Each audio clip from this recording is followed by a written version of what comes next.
Welcome to Conversations with Hannah.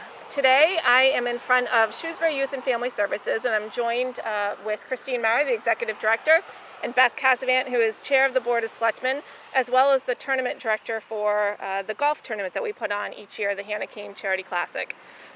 We are here today talking about the golf tournament. In a little bit, you're going to see more of the actual day of the golf tournament that was held on Monday, August 17th.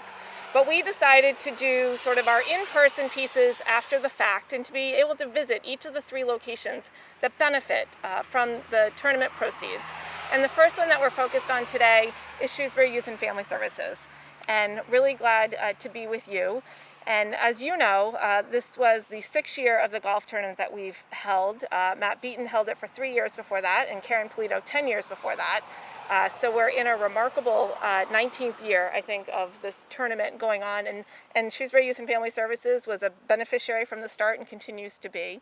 The last 6 years, we've been able to donate $109,000 to Shrewsbury Youth and Family Services, including $20,000 this year, which was the same amount that we had been able to award last year, as you know. Yes, a tremendous amount, and we are so grateful. Thank you. It's been so incredibly impactful in our ability to expand our programming and respond to the ever increasing needs that we're seeing here in town. Thank you. Oh, you're welcome. And you know, it was a challenge. Beth and I started talking really in March, about the time that everything came to a halt with the pandemic, because that was when we would normally be doing our planning work, and we had to hold off for a few months to figure out if we would even be able to hold the tournament given what was going on. And when the rules and regs came out around golf and that being allowed to come back in, we met with the Haven, and we figured out a way to do the golf tournament this year with some changes to it. And the chief among them was that we didn't have a shotgun start where everyone joined us all at the same time. Right. We did tee times that started at 7:30 in the morning and went to 2 o'clock in the afternoon. The other change, I think, was probably the luncheon format. That was the biggest People change to the only golf. fed one time instead of 4. That was a big change for people. But otherwise, you know, we were blessed with another beautiful day. We had a full field of golfers. And in order to pull it off, you know, the first question we had to answer was, will any sponsors, you know, in light of everything going on, step up and continue to be sponsors for us? And we were really thrilled when we reached out to Howard Grossman of Grossman Development Group, who was our presenting sponsor last year, and who said, of course, the need's never been higher. I'm in, you know, and let me know what I can do to help with other sponsors. Always so generous. It was really his leadership. And I know that Howard and Grossman Development Group have been tremendous supporters of Shrewsbury Youth and Family Services in all endeavors. They have. They've been, for years, our presenting sponsor for our gala, and so we're always so grateful for their support. Great. And then, you know, we reached out to all of our sponsors, and with the exception of 1 or 2 who had difficulty given the pandemic, all of our sponsors came back, and we had some new ones this year too. Yes. You want to talk about Amazon and that? Yes, so one of our host committee members is an employee for Amazon and was able to leverage an opportunity where Amazon donates money if there's an organization that's a 501c3 and meets the criteria of supporting the community in a certain way. And so Natalie, Corin, and Greg was able to secure a $5,000 donation through Amazon, which we were able to add this year and be able to give that little bit more to our charities. So it's very helpful. It was, and we were really blessed to have back again some of our top sponsors, Wheelabrator, who's been with us for years, Waste Management, who's the 2nd year that they have been a sponsor with us, David Karlstrom from Karlstrom Press Metals, who had actually reached out in April before we even knew if we could have a golf tournament, and said, I know you might not know if you can have the tournament, but I know the need is there, so I'm going to send a check now, and if you have the tournament, that's great, and if not, you know, please share the proceeds with the charities. So we've really been blessed with an amazing number of sponsors who have continued to support us year after year, and in particular this year. And certainly we will show you the list of the full sponsorship, and we thank every single sponsor for being a part of it. But I think the reason that the sponsors come back, as well as the golfers, because we had a full field of golfers as well, is because they believe in the mission of the 3 organizations that benefit from this. So I know that last year you really focused a lot of the proceeds on the vaping epidemic and came up with a really creative and new service that no one else was doing. Why don't you tell us about that? Yeah, so it was at actually the Board of Health meeting that you were there for. We were chatting about how do we respond to students who are really addicted to vaping. And I was having a conversation with somebody from one of the local schools, and he said to me, I really don't know how to address this, but I can tell you I have 16 and 17-year-old boys sobbing in my office because they can't stop. So I came back and met with our clinical director, Jen Ripken, who, as you know, has over a decade of substance use treatment under her belt. That is her forte. So we sat down and she wrote a curriculum for a treatment program for students to be delivered in the schools as a diversion program, because we also have decades worth of data that tells us that punishing people with addiction doesn't cure addiction. So we knew we had to respond differently. So what we did was created a program based in evidence-based programs, substance use treatment programs that when a student is caught either vaping nicotine or THC in schools as a diversion and as an alternative to suspension or expulsion, we send a clinician into the schools and provide 6 weeks of individualized substance use treatment right there in the schools. So yes, you're right, we were the first ones in the state, I think still the only ones in the state doing something like this, and it took off. Obviously, every school district has the same problem. So we were getting requests from as far away as Gloucester to come and provide this programming. So the funding from last year was really so impactful in helping us launch this program and get into some of the schools that didn't have funding to pay for it. We had, I think, over 35 referrals within the first month for students that were really struggling. So it's a fantastic program. Of course, now that children are not in the schools, they're not being caught in schools, but we were able to pivot the treatment to a virtual treatment program, so we're still providing it, just virtually. That's great. And I know certainly with the onset of the pandemic, the need in our community for mental health services, the anxiety that a pandemic provokes, as well as job losses and food insecurity, all of those pieces just manifest into additional mental health challenges for people who are already suffering and creating new ones for people who weren't beforehand. So tell us about what it's been like since March when this really started to impact families here in Shrewsbury. So, we have been working with the town on supporting folks that are in town that have a positive COVID diagnosis but are not hospitalized. So we're helping to provide whatever it is that they might need. So whether they need food deliveries or whatever it is, help with medical care or child care, we've been working pretty hard on that. And then, yes, you're right, we've seen an increase in severity for people that are already struggling with any sort of diagnosis, anxiety and depression for sure, and a lot of new diagnoses, especially anxiety for younger people.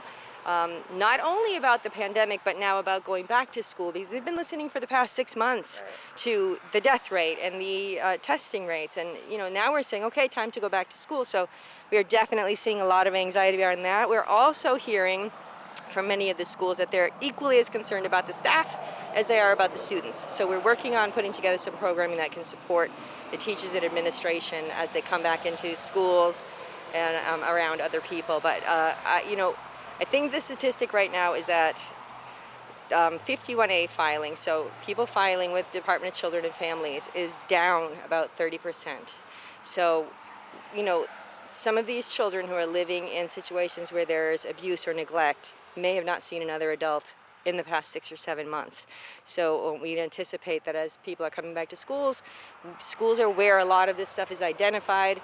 We fully expect there'll be an increase in filing, an increase in a need for advocacy for children and families. So we are fully prepared. We've expanded our school-based services. So as we were providing just simply wraparound services, we have now a whole menu of direct service, wraparound, psychoeducation, some consulting. So we'll be providing a lot more support to schools, which is where the funding will go this year. That's great. And we're very worried about that on the state level as well, the Department of Children and Families, because we know that, unfortunately, there hasn't been a drop-off in abuse.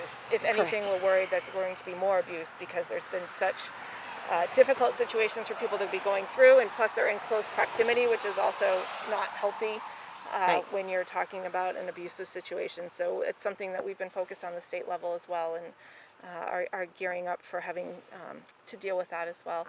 So Beth, I know that in addition to your role as tournament director, which I'm eternally grateful year after year that you continue to do this, although I'm very happy too because I love partnering together, and so it gives us a lot of excuses to talk. It does. Your role as chair this year, again, on the recommendation of certainly the Selectmen and Finance Committee, brought to town meeting an increase in funding for Shrewsbury Youth and Family Services. And why don't you tell us, some more around what went into that? So for the past few years, the town has really started to recognize the increased demand for the services of Shrewsbury Youth and Family Services, and just the partnership and the way that we depend on the staff and the people who work at Shrewsbury Youth and Family Services to support people in the town of all ages, not just school-age children, but our senior community, our young adults. Just there's really no limit to that. And so we recognized that there was quite a wait list for services, and we're able to get through a special town meeting some funding to address that wait list on a temporary basis. But then this year at town meeting, that became a line item in the budget. So the funding was then increased to Shrewsbury Youth and Family Services. And I think from our conversations that the wait list has been reduced to about half of where it was. It has, just about half of where we were last year at this time. Which is still it's more still than a wait we would list, like it to be. Right. But 3 months is certainly better than 6 months. So at that, being able to help in that way as a community really is important to the mission. Yeah, we're really hoping too, through the expansion of the school-based services, that some of those students that really are having more acute needs will be able to have services provided through the school-based contracts, so they're not sitting on a wait list. So for anybody that really is in crisis or needs more acute care immediately, we have other avenues to provide that care, so they're not sitting and waiting, because it's not us. Everybody has a wait list everywhere. It's so true. Yeah. There's such demand right now. And one of the other outcomes of the pandemic, on the small silver linings, is the fact that telehealth, which despite having been sort of originated here in Massachusetts, was not something that we had legislated use for. We did shortly after the pandemic came in, and not only allowing telehealth, but also the parity in rates for mental health services. I know you and I had corresponded around that time about how helpful that was in being able to, again, be able to see people who we are providing services to. And it was a real challenge when school did shut off, especially for our youth, to have had a pattern and a structure to have all that pulled back. Yeah. And to be able to have the continuity of a relationship that could extend, and not certainly in person to person in the beginning, but through telehealth, I know was critical for. Absolutely, and I will say it was of course a challenge, as it was for everybody, for us to pivot all of our services Right. so quickly. But it's been pretty effective. We are seeing clients in the building only in emergency situations by appointment. Pretty much all of our services are telehealth right now, and with the exception of the young children, which is very difficult. Right. It's been very successful, and clients have been on board. I think we have over 90% of our clients engaging in telehealth services right now, so it's been going well. That's excellent. And I know you said earlier that I think you have 8 interns this year? Yes, we do.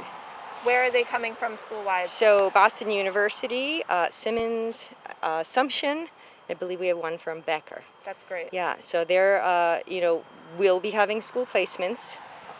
So as long as we are even in the hybrid model and there are students in school, we will have interns placed in the school. So this is good news. And we're also supporting Alhambra Academy this year with 2 interns. So, we'll be busy. They're still doing their full. The nice thing about our internships is that it's very well rounded. They have a caseload here. They do case management. They do school-based counseling. So they get a little bit of everything. And it's really critical for their development skills Absolutely. as well. So it's hugely important to us as SYFS, but it's also, an important part of their learning to prepare them to be later on their own in an environment. And really also, we're supporting the Council on Aging and Senior Center too. So also for them to really identify what populations do I really like to work with, because it's a different skill set depending on the population. So we're very proud of our internship program, and it's grown tremendously over the years, and we have some really strong people with us every year. Well, I know that both Beth and I, because we talk about it a lot, feel so incredibly grateful for your leadership here at SYFS and for the commitment of your entire team here. We know this has not been an easy period of time for anyone, and you all have never said no. You step up whenever there's a need, and it's just so appreciated. And again, sometimes it's easy to not understand the complexity of planning for all of these different things. And so the yeoman's work that you have all done to make sure that the continuity of service is there and the expansion of service where needed is happening is just so appreciated. And so on behalf of the host committee, Beth and I bring a big check. Thank you so much. Which we, did officially present to you at the golf tournament and got some nice pictures, but we wanted to come again and just, symbolically say on behalf of everyone who's a part of the golf tournament, from the host committee, the volunteers, the sponsors and golfers and donors, thank you. Thank you. And I have to say thank you. I really appreciate that. But this is not just an agency accomplishment. This is you and everybody that participated in this tournament, all of our sponsors, our donors. We had a fundraiser virtually over the spring. That's right. So the community support is really behind us, and this really is, it takes a village, and we have that village here, so we're so grateful to be here supporting this community. Thank you so much. Oh, you're welcome. And so you will see us again shortly. We're going to be going to St. Anne's next and talking to Elaine LeBlanc. So here we are at St. Anne's Human Services with the dynamo Elaine LeBlanc, who runs this place amazingly with a team of people, including Melinda Nyes, I know, is part of your leadership team here. You have done an amazing job during this pandemic. You were super busy pre-pandemic with so many families in need in Shrewsbury and relying on services here. But certainly we know that the pandemic has caused even more people to need St. Anne's. And so again, when we were able to hold the golf tournament this year, we were so grateful because we knew that the donation that we could give to you, you would find the absolute best ways to get the most out of those dollars for the most number of people. So Elaine, tell us what it's been like the last 6 or 7 months with the pandemic hitting and how that's affected people in our community who are relying on you and your services here. Well, it's really been a lesson in something that none of us have ever, in all of my years especially, have experienced. And the response from the town and from people such as your organization and the Rotary and so many others have allowed us to keep going. My volunteers, they're all younger than me, of course, are out here on the front lines. They have it organized. It's incredible. It's an incredible sight to see the cars all lining up as you see all these lines in the parking lot in front of the Father Smith Center. And on Monday, if you were to come down here, the whole parking lot is filled. We have quite a number of people, volunteers, working inside the hall, assembling boxes and separating the fresh fruits and vegetables, getting everything ready. And it's very systematically brought out to the cars, placed in their trunk, so there's no contact. They're checked off, and by virtue of our record-keeping system that we need for the Worcester County Food Bank, we're able to track how many families, how many people are served within those families, and at the month's end there is a total for the number of people that actually were reached during that particular month. We've been able to get most supplies. For those things that we don't have supplies for, we have been giving gift cards. Every month we're giving gift cards to all the clients based on the size of their families, and they tell us that it's been extremely helpful. There was only one month that meat was a little bit scarce, and I think that month she gave out extra gift cards. And we're continuing to go along those lines. And this grant of $20,000 will go a long way, with the holidays coming especially, to meeting our goals. But I have to say the town of Shrewsbury, with everybody in it, I mean, they've been very responsive. It's amazing to see it, and it's sad when you see all these people. I know the first time I saw them line up was after the disaster of the week before, when the cars came in to get their food, and they were all the way down this driveway, out onto Route 9 and up South Quincy. With that, several of the police volunteered to come up and help us to organize, which was great. But it was sad just the same. I stood back and I watched, and you just wish that it hadn't happened, but you were thankful that there's so many people stepped forward and really did a tremendous job. Well, and you really, you had to change both how you deliver services. Absolutely. Which was also done in a period of time when the weather was still not what we would hope for. And certainly we're going to go back to that soon. But you also had to I know from working on the governor's task force on food security and working closely with our food banks, the challenges of the food pantries. I mean, some were not even able to be open because their volunteers were in an age or population that was very vulnerable, and they didn't have the staff to come, Yep. volunteers to come open it. You were fortunate here in Yep. that you were able to have people who were able to be here to volunteer to make sure that the food was there. But the challenge is going to continue, and not only because the pandemic is still going, but as you know, at the end of July, the $600 supplemental a week came to an end. There was a couple weeks where we weren't really sure what was going to happen. Now there's a current $300 supplemental, but that money was critical to people being able to get access to food. It wasn't giving them enough, and so they were already relying on you. Right. But now that that's been cut in half, that's even more of a challenge for folks. Yes, I agree with you. I mean, you see it every week. More and more people are coming. A lot of families and a lot of people are saying that they're not back to work, they are still unemployed, and many of them fear that they're never going to go back. They Yeah. figure they've been either replaced by stay-at-home, philosophies, online, buying and purchasing. So it has a very long-reaching hand of how it's affecting so many people. We also know that the students who rely on school sites to get their meals, that was a challenge for us early on too, in working with the federal government to be able to have flexibility on getting meals to students. Unfortunately, we just worked again to advocate with the federal government to extend that through the end of the year, because some school districts are not opening, some are hybrid, it's very difficult to have sort of any surety that you're going to get meals to kids as you have traditionally in the past during a school day. So it continues to be a challenge for people not only at home, but also when they may have relied on other ways to get their children food during the day. That's also being changed. But I know, and you mentioned, Elaine, in your comments, Rotary, and Beth, you're part of Rotary, and I know that you've been doing some work, and you were telling me about the COVID packs that you were able to do as Rotary too. Right. Well, Rotary has had a nice relationship with St. Anne's. We were able to do COVID packs this year. The year before, we did backpacks and school supplies for any child grades K through 12 whose family is served by the food pantry. And this year, with most or many kids not going back to school, we decided that a COVID pack might be a more useful way to help out and support. So they had 3 reusable masks in them, hand sanitizer, tissues, some soap, some information about keeping yourself safe with good hygiene, and all from the Rotary Club, which is an organization in town that's dedicated to service. And we, as a Rotary Club, enjoyed coming down on the Monday of food distribution to be able to help with that process. But again, many of our Rotary Club members are in that high-risk category, so we needed to stop participating in that way. So we were really grateful to be able to find some other way to support the community that is in need here at St. Anne's.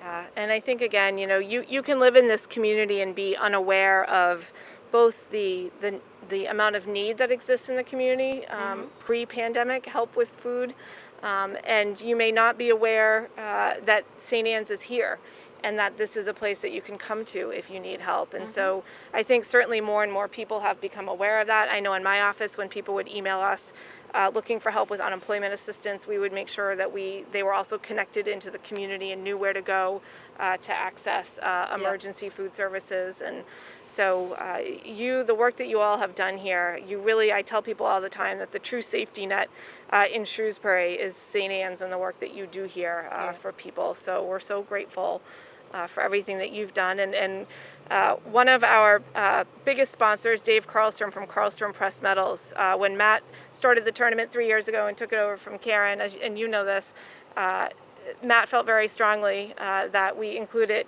not only SYFS and Westborough Food Pantry, but St. Anne's. And David Carlstrom, who's been a terrific sponsor, had reached out to us, and I've said this before, but he knew in April that the need was so high, and his affinity for the work that you do here, both from growing up in his childhood and now as a business owner in an adjacent town. So people understand in our community at many levels, what you do here. And I think people who perhaps were less aware of it pre-pandemic have really come to understand just how important the work is that you do in our community to care for one another. It makes a big difference. It makes a big difference when they can utilize the money they have come into their houses to other areas if they can supplement their diets with all the food that we give them. And we try to make sure they get loads of fresh fruits and vegetables, and they get fresh meat. I mean, it's a very, very generous portions that they get of everything. So, you know, I've seen it firsthand. yeah. I've carried those heavy bags of canned goods and the frozen meats up those stairs. So Yes, it is. I know. Yes. They don't have to go to the gym. They just come here That and is my work out workout on for a the Monday. day when I Yes, come here. absolutely. Well, and I think too, you know, we still unfortunately have the highest unemployment rate in the country right now, and so that's in many ways impacting people who are in positions which pay less than others, and so we're going to continue to see, I think, the need increase for a period of time, and so we're really grateful for all the work. We were very happy that this year, due to the sponsors and the golfers and the donors, that we were able to match what we did last year, which was $20,000 to each of the three. So we're looking forward to seeing how you're able to stretch those dollars, as you've always done, to help the maximum number of people. But we really want to thank you, and also everyone who volunteers here. And you know, sometimes I think when people hear the word volunteer, they think that's like an hour a week. There are people like you who volunteer many, many, many, many hours a week here to make sure. And one of the things that you had mentioned before we started too, which I think is an important piece to understand in our community, and why, you know, anyone can donate to St. Anne's at any time. You know, this isn't a one-time thing. In the past, and I have shopped here as well, you would get some extras and things from TJ Maxx. Yes. And you could sell them in the thrift shop, and that helped with the money that you then used to support the other operations. And you were telling us earlier what was going on with that. Right. Well, we went 5 months from when the shutdown came on March 10th. Any of our deliveries were suspended. Naturally, the places, it was just, you know, a thing that happened. Well, we did a month ago. They started to give us the things that were left in their warehouses, as all of their buyers and everything are working in their own homes, and the method of procuring their new merchandise has changed somewhat. Apparently they're using online, they're using little swashes. Now in the future, we're hoping that it will return to them receiving samples, which then can be given out to not only us, but other charities that they service. And we in turn then can utilize that income, which we derive all of our income either from the sales in our thrift shop or the generosity of benefactors, donors, such as the golf tournament. And in order to do what we have to do, there has to be some kind of a source of income to provide all these services. And I was saying to Hannah that knowing that you know, we maybe have a few weeks left of stock for which we can you know, use our sale. We're open only 2 days a week now, Thursday and Friday morning from 9 to 1. But as Christmas draws near, we had a meeting the other day of all the people in charge, and it's become kind of a common thread that all of us feel that the way we have done the giving tree in the past, we're not going to be able to do it that way this year. Too many hands on the products, on people going out and trying to buy things and then wrapping them, and then having the whole time you would need before you could pass them out, as you just can't turn around and give things away that haven't been properly either sanitized or the time factor. So this year we are thinking, and we're going ahead, I think, with the idea of giving all the children to our registered clients in the town of Shrewsbury gift cards, and to give it early enough so that the parents can in fact get what the child needs. Sure. We plan to, in the past we've just given out a little name and they would have a number, but I think this time we're going to do it general, because anybody that wants to send a card in, they can do that. The churches are really at less than half capacity, and we usually get them through the church community. So we're going to see what we can do, and whatever we get, we're going to divide it amongst the number of children. Once we have a firm number, we will divide whatever we get and give each child that amount in a gift card, and the parents do it. It's not as much fun as having them go out and they love to buy for the kids, but I think to have the safety of our own people and the safety of so many involved, you have to really kind of do it now. And actually, we have to start in September planning this. We always have. Yeah. So I think that's the way we're going to go, and we hope the community will be behind us. And it doesn't matter where they get their gift cards. A lot of people like Walmart, Target, yep. Target, and also Amazon people buy. Yep. But anything will do, and as I say, we're going to put them together so that each child will get an equal amount. That's great. So we're going to try it and see. You don't have any other choice, actually.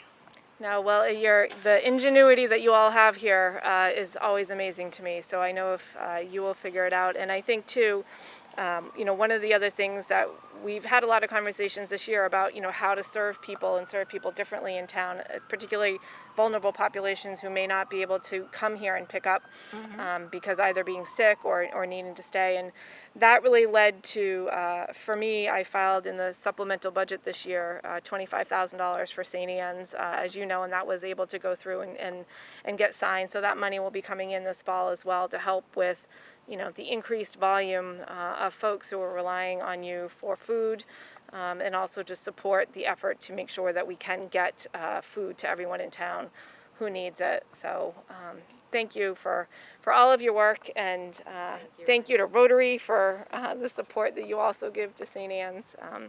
And we're looking forward to being back next year and doing this. Hopefully we'll be in a different situation health-wise, and it'll have some more flexibility, but either way, if we have to do it the way we did it this year, we will do that.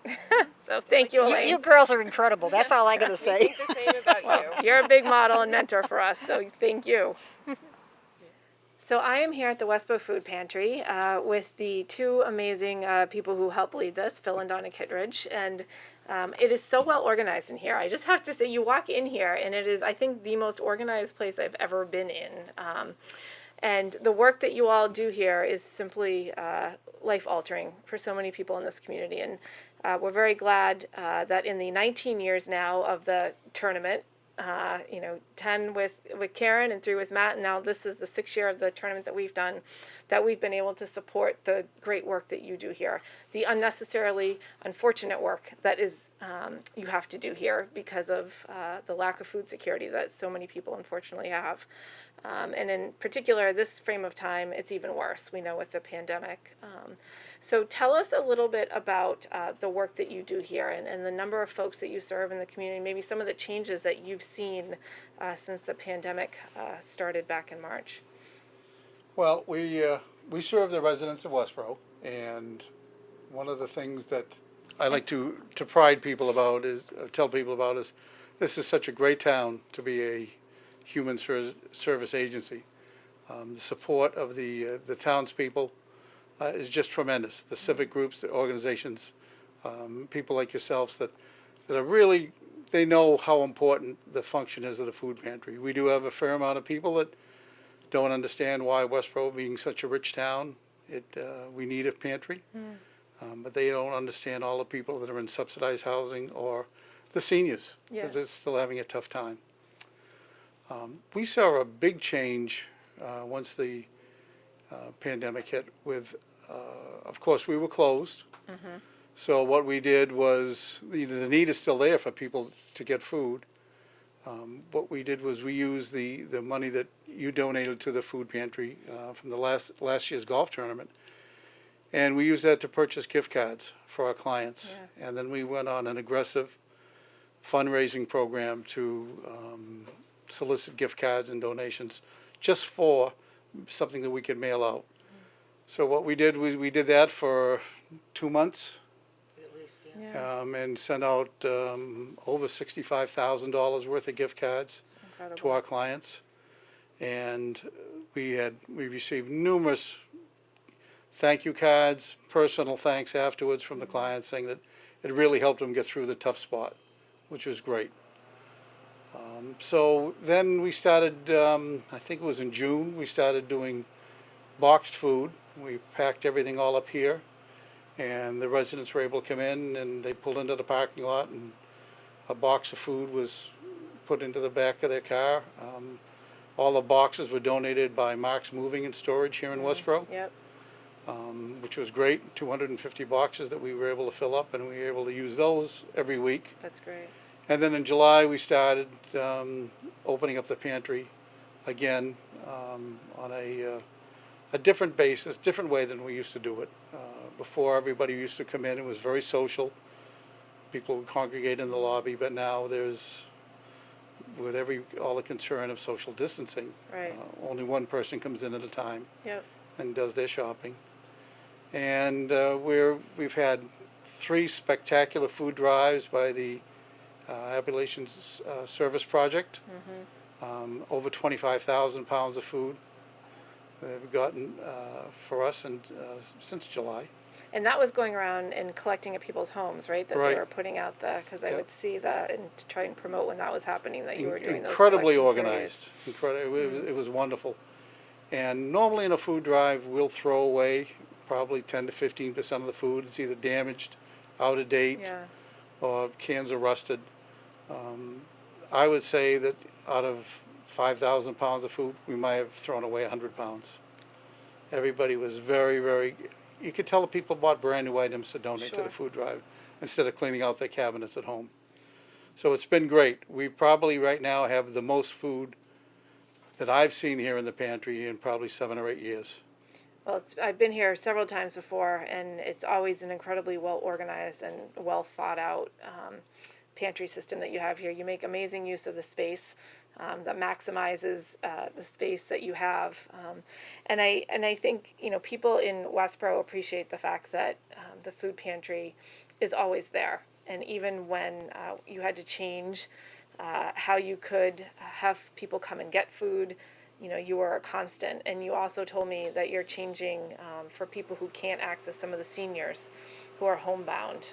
You're now going to start delivering food to them as well. Right. We work closely with the senior center, and the senior center does provide bus transportation for people that wish to come.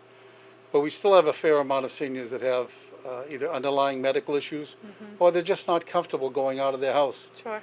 So we have and we identified that last month when we realized that a bunch of our regulars weren't coming anymore. Yep. So we reached out to them, sent out a mailing, and spoke to them, and found out that they're just not comfortable, but they do need the food. So we have a new program that we're starting next week where we will be delivering food to each one of those seniors. The regular, dry goods, such as you see behind you, plus also frozen meat, eggs, bread. Those items will be delivered, and we're in the process of creating a shopping list, so that will be left with them, and they will be able to fill out what they want, whether they want peanut butter the next time, or jelly, Jell-O, oatmeal. They'll be able to select what they want, and the following week, the volunteers will pick those items, put them in the bag with their name, and they'll get delivered. So they'll be able to get exactly what they want. It's sometimes with these prepared food boxes, they get a lot of items that either they don't like or they can't eat for one reason or another. So this way here, they'll get exactly what they know they'll use. I really appreciate that you always have the highest degree of dignity in the process and respect for people who are coming here and accessing food through you, and you use the words of coming here to shop and to get their food, and I just think that's so critical, and I'm so appreciative of the way that you all, as a board and as volunteers, approach folks who might be experiencing a difficult time in their life, and how responsive you are to their needs. So thank you for always being so generous. It's the original founders of the pantry, the Libbies, 30 years ago. That was always their philosophy, and we're very fortunate because the town of Westborough gives us this space. Without the support of the Board of Selectmen and Christy Williams, the town manager, we wouldn't be here. Yeah. And that's what makes the difference. Because we have the space, we can set up a store, and we can let the clients come in and pick what they want. Yeah. And we can have the other food back here, the back stock, so it gets, restocked. After this morning distribution, somebody had to be here for a couple hours, restocking the store, filling the shelves all back up again, just like the grocery stores. Yeah. And if you're in a church where the church just lets you stay there, you can't do that. You can't use their space. Sure. They need the space. So that's why people at a lot of these food pantries just get a bag of food. Yeah. when they don't get to pick. We've always been very aggressive here with donations, going out and going the extra step. We have people that go out 3 days a week to Stop and Shop, and we have an agreement with them. We pick up the fresh meat before it, as it gets close to the sell-by date. Yep. They'll take it and freeze it for us and That's keep great. it in the freezers. So we have volunteers that go down at 7, 8 o'clock in the morning, pick it all up, bring it back here, put it in our freezers. Yep. So in addition to the meat that we purchase every week, they may get pork chops, may get a piece of steak, they may get a complete chicken. So they get extra meat every single week. A lot of pantries don't give out meat because they don't have the freezer space. We have 14 freezers and refrigerators here. That's So wonderful. we can do that. And that's, again, a commitment by all the people here that are willing to do that, Yep. spend the extra time. So I know when we started the tournament with Matt 9 years ago, and St. Anne's became one of the beneficiaries with their food pantry. The first year they used the proceeds. That first year we did $11,500 to each of the charities, and they went out and bought freezers because that was they needed to be able, they wanted to be able to accept donations when they had them coming in, that before they had to pass by because they just couldn't deal with the volume and then turning it around and getting it back out, soon enough. So I think the fact that, freezer space is a critical item to being able to do the work that you do here. And I really want to thank you too, because you are also, as the Westborough Food Pantry, you are sponsors. You do a tea sign each year, and each year I love that you highlight different folks who have made a difference at the Westborough Food Pantry. I think that's a really amazing way to honor the service of people. well, we've had, I've been involved with the pantry for almost 25 years, and I've had such spectacular volunteers here over the years. All the construction that was done in here was done really by 2 or 3 retired contractors, retired builders. One was a retired teacher. And, rebuilding all the shelving, rebuilding, get everything 6 inches off the floor, making sure everything was safe. So if a volunteer grabbed a box, because these boxes are very heavy, and we needed to make sure that there wasn't anybody going to get injured, from a box falling. And unfortunately, we all age, and some of them age out of the program. They're just too old. And unfortunately, a couple of weeks ago, we lost one of our strongest volunteers here that not only did volunteer here work for us on construction, but he rebuilt the kitchen at Trinity Church over in Northborough. He worked for Habitat Humanity.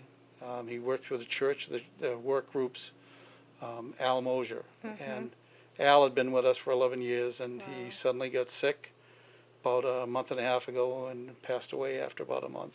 So, but every time we look around, we know this is all the work that these guys did. So many people have come before, and I really want to thank you for all the work that you both do. And I know I would call you every week or two when the pandemic started just to say, are you, worried about certainly, how are we going to respond to people who are going to be in need, and what can we do to help? And you are both always so uplifting in your conversation, because you had a can-do, we're going to do this, the community's responding, like we're going to figure this out. And I just really want to thank you for all that you do to make sure that Westborough has a critical safety net that's there for people who are either experiencing a momentary time of need in their life or a longer period of time.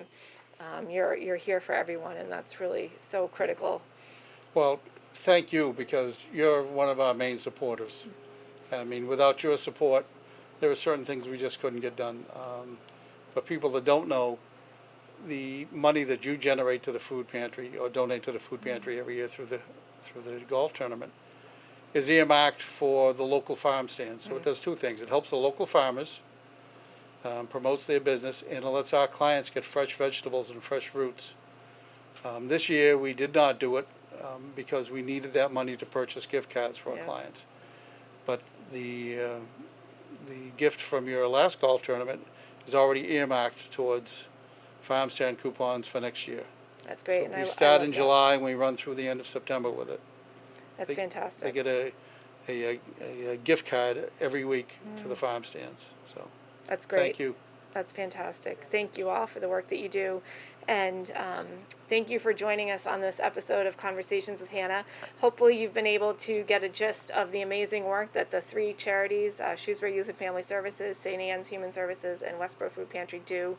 And you see why it's so easy for our sponsors and donors and golfers to give because they believe in the mission and the work that all of you do, and they know how we could not survive without them in our community. So thank you to all the volunteers who support these charities, and we will be back next year as the golf tournament.